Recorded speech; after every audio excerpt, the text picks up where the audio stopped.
Lunch பாக்ஸ்க்கு back பண்றதுக்கு ஈஸியான ஒரு ரெசிபி, அதுவும் ஒன் பாட் ரெசிபி பாப்போமா? இது வெள்ளை பிரியாணி அல்லது ஒயிட் பிரியாணி. இதுக்கு தொட்டுக்கிறதுக்கு ஒரு ரைத்தா, இது ரெண்டும் சேர்த்து எப்படி செய்யறதுன்னு பார்ப்போம். மொத்தமா ஒரு 20 இருந்து 25 நிமிஷம் இருந்ததுன்னா போதும், காலையில நீங்க இதை செஞ்சு முடிச்சிடலாம். குக்கர்ல 2 டேபிள் ஸ்பூன் அளவுக்கு நெய் எடுத்துக்கோங்க, 2 டேபிள் ஸ்பூன் அளவுக்கு எண்ணெய் எடுத்துக்கோங்க. நான் இங்க தேங்காய் எண்ணெய் எடுக்கிறேன், நல்ல ஃபிளேவர்ஃபுல்லா இருக்குங்கிறதுனால. இந்த மாதிரி எடுத்துக்கிட்டு இது கூட ஒரு டீஸ்பூன் அளவுக்கு சோம்பு, ஒரு சின்ன பிரியாணி இலை, ஒரு சின்ன துண்டு பட்டை, 3 கிராம்பு, 3 ஏலக்காய் இதை சேர்த்து நல்லா அதை பொரிய விட்டுடுங்க. பொரிஞ்சதும் ஒரே ஒரு வெங்காயத்தை நல்லா ஸ்லைஸா கட் பண்ணி போட்டுக்கோங்க. 3 இருந்து 4 பச்சை மிளகாய் உங்க காரத்துக்கு ஏத்தபடி சேர்த்துக்கோங்க. இதுல காரத்துக்கு நம்ம பச்சை மிளகாய் மட்டும்தான் சேர்க்கிறோம். வெங்காயம் அந்த கண்ணாடி பதம் வந்ததும் 1 டேபிள் ஸ்பூன் அளவுக்கு இஞ்சி பூண்டு விழுதும் சேர்த்து அந்த பச்சை வாசனை போகிற வரைக்கும் வதக்கிட்டு, நல்ல ஒரு பெரிய கைப்பிடி அளவுக்கு கொத்தமல்லி, ஒரு பெரிய கைப்பிடி அளவுக்கு புதினா ரெண்டுத்தையும் சேர்த்து நல்லா ரெண்டும் சுருங்குற வரைக்கும் வதக்கிக்கோங்க.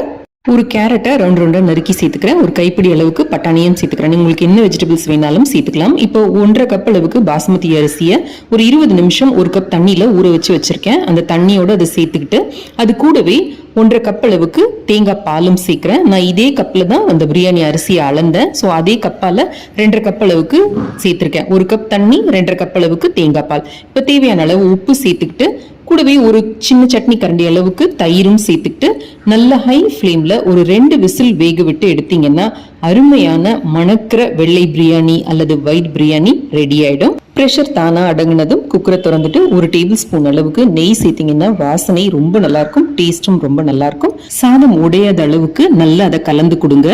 உங்களுக்கு விருப்பம்னா இதுல நெய்யில வறுத்த முந்திரி பருப்பு கொஞ்சம் சேர்த்தீங்கன்னா ரொம்ப டேஸ்டா இருக்கும். இப்போ இதுக்கு ஈஸியான ஒரு ரைத்தா செய்வோமா?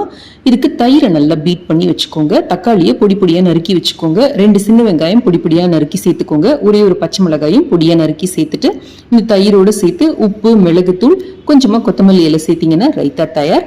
பிரெட்டை சின்ன சின்ன பீஸா கட் பண்ணிட்டு கொஞ்சமா ஒரு 2 டேபிள் ஸ்பூன் அளவுக்கு நெய்யில போட்டு நல்ல முறுமுறுன்னு பொரிச்சு எடுத்து இந்த வெள்ளை பிரியாணியில சேர்த்தீங்கன்னா அதோட டேஸ்ட் வேற லெவல்ல இருக்குங்க. விருந்தாளிங்க எல்லாம் வந்தாங்கன்னா நீங்க அந்த மாதிரி கூட செய்யலாம்.